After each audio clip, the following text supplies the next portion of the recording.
Welcome to the Epic Company Culture Podcast, where your host, Josh Sweeney, will give you, the business leaders, HR professionals, and company culture aficionados, the knowledge you need to take your company culture to the next level. Hello, and welcome to the Epic Company Culture Podcast. My name is Josh Sweeney, and this is Season 2, all about hiring and company culture. I'm joined by my co-host, Annelle Barnett. Hi. Annelle, thanks for joining us. Yeah, thank you for having me. Awesome. Well, thanks for being here. Today, we're going to talk about the power shift from employers to candidates. So there's a lot of economics at play today and a lot of changes happening in the job market where it used to be that the employers really had all of the power. They drove the process. And, candidates were applying for jobs and hoping they got in. And we've seen a major shift over to candidates really having the power. Right. So what do you think about that shift? How are you seeing it from your viewpoint? Well, it's definitely, of course, due to the economy. There are more positions out there than there are unemployed people at this point in time. And so what I'm finding as a recruiter is that when I reach out to candidates, I'm not the only one reaching out to them. And in some cases,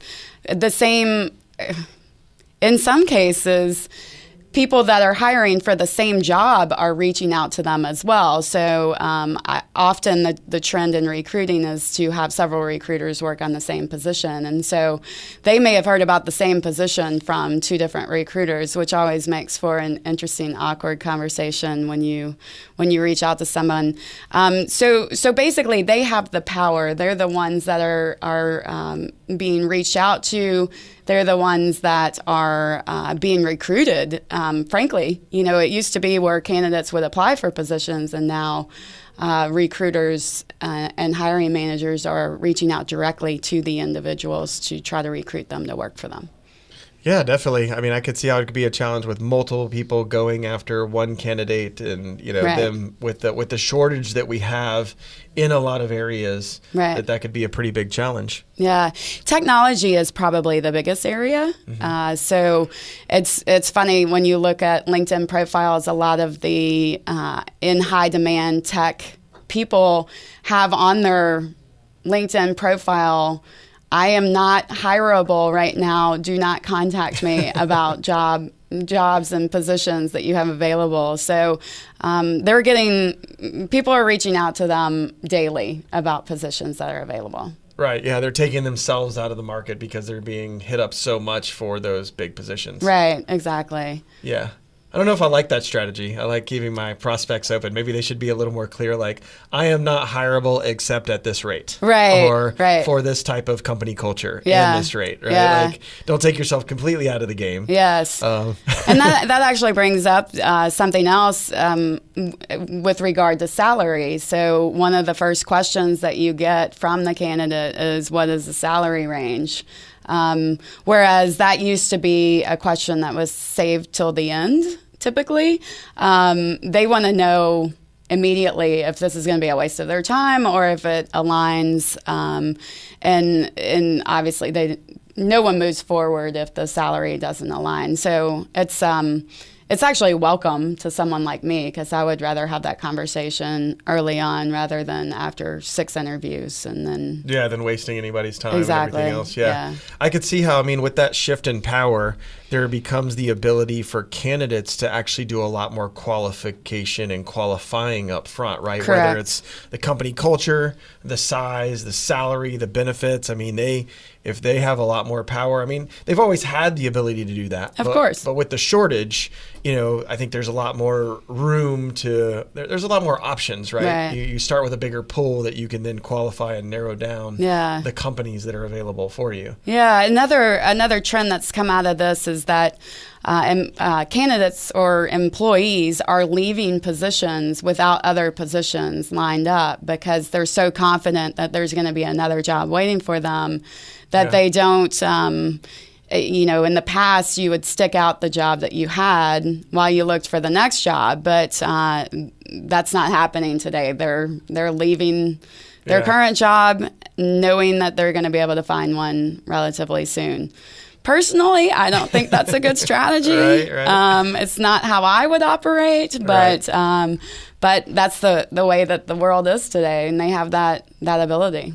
Yeah, I think my parents gave me a lot of sage advice growing up, and it was, always have your next job ready before you leave the last one, right? And why not? I mean, if there's that many opportunities, it seems a bit risky to do that. But I'm also seeing that people are taking a leave of absence, right? They want to go take a vacation. They want to figure it out a little bit later. So, I guess there's some risk in there. And then there's just the natural, I guess, generational change where you're seeing a lot more mobile workforce and people who, maybe they're saving their money more. I've talked to people who have literally saved more money than generations before, so they can go take 3 and 6 months off and go travel before they find their next role, which is a great place to be. Yeah. So I'm sure there's all kinds of reasons, but I'm interested in kind of the mindset around that generationally. Yes. And also, the sabbaticals are actually okay to do. It's not.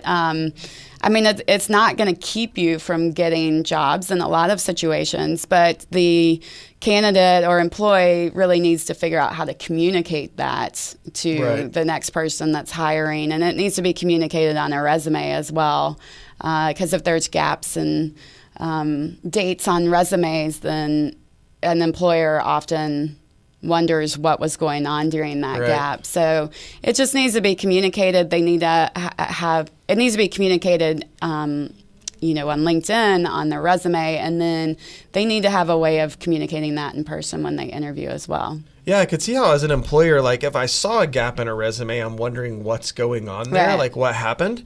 But if I saw that they filled in like sabbatical and 6-month trip to Europe or something like that, like actually, if I dig in deeper into that, like, in the hiring process we have and that we train people on and think through like the effects of that, it's, this person, is pretty good with their fiduciary responsibility, right? I'm not going to hire somebody who is always going to be burdened by their own bills and, have to have all of these, asking for raises and more and, is never happy because they don't have enough money because they can't pay their bills. Like this person kind of has it together if they can take those kinds of sabbaticals, right? Yeah. So maybe it's a good indicator if it's on the resume and a completely opposite indicator if there's just a gap. Yes, exactly. It's it needs to be communicated. And taking a 6-month trip in Europe is a cultural experience. It's, you're learning about international studies. Right. Turn it into some big business benefits. Right. There's definitely a way to spin it that is actually true. Yeah. So it's, I certainly wouldn't have a problem with someone taking some time off to travel. And frankly, I wish I would have when I was in my earlier years of my career. But things were definitely a little bit different then than they are today. And that goes back to this, the employee having more power now than they did in the past. So yeah, are you seeing any other ways that dynamic is kind of changing the conversation with more candidates having that power? Well, I will say candidates are being hired a lot faster than they were in the past. So, for instance, I have had positions where I've interviewed someone that day and they accepted a position that afternoon. Not with my company or the company that I was recruiting for, but with another opportunity that they had. So really the hiring window, more so than conversationally, the hiring window has gotten smaller and smaller. Yeah. I think I talked about this a little bit in one of our other podcasts, but we had some clients where they were experiencing that, where they're like, well, we're getting some good people in, but they're getting hired away before they get through our process. Right. And some of the coaching we did was, well, we want to tell them what steps are in your process, but not only what steps are in there, but why. Right. Like we have more steps because we want the 1 out of 250. And so when you're working here, you're working with these other amazing people. Right. And what's it like if somebody goes through and does one interview with one person and there's a gut reaction, who else are you going to be sitting next right. to? Like, you could be sitting next to anybody. They're filling seats, right. At that point. So I think there's a lot of pros and cons of that even the candidates really need to think about and say, well, how much did I go through as a hiring process? Right. And if there wasn't much of a hiring process, what is that going to mean for my employment, my growth, and how this company operates? Right. Yeah. Maybe it's a good thing, maybe it's not. Who knows? I've seen all kinds of systems around that. But. Yeah, and it also goes back to the employer brand as well, and what you're putting out what the company is putting out into the world about their company. To attract people to their organization. So if you have a long hiring process, but everyone wants to work at your company, and then it's no problem. Then it's no problem because they're going to wait it out, just to see if they can get this opportunity. Yeah, I know my friend Daniel over at Friendly Human. He has, they say that they take like 1 out of every 250. Right. And that's really the goal. They want the one person that wants to work there, that knows their brand, that has a passion for what they do, and a lot of other factors. So right. that creates a situation where they're getting the best people that they possibly can. Yeah, And absolutely. it's all that front end marketing of what that brand is. For sure. Awesome. Well, we would love for you to think about the power shift from employers to candidates in the current job market, how many jobs need to be filled, how many roles need to be filled, and what that means to your organization, how you can engage all of these candidates in a better way and give your best foot forward in your hiring process. Thank you. Thank you. Thank you for tuning in to today's episode of the Epic Company Culture Podcast with Josh Sweeney. If you enjoyed this content, please subscribe on iTunes, SoundCloud, or Stitcher. For additional content and transcripts, visit epicculture.co. If you have questions or topics you would like us to address or expand on, tweet us at epicculture1 or email at podcast@epicculture.co.